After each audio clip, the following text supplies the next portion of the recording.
Hey folks, in this video I will guide you through how to fix this.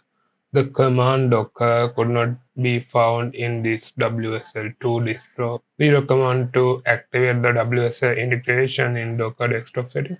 So mainly this error occurs because your WSL integration in Docker is not active. So in that case, what you want to do is go to Docker desktop and activate the integration. So to do that, open Docker desktop and go to settings and go to resources and go to WSL integration. So in here you see the uh, WSL distro.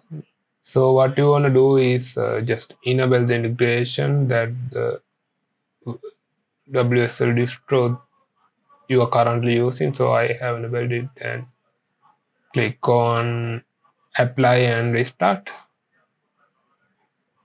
And so after adding that, just run the docker command, it will work. So I'm running docker compose up.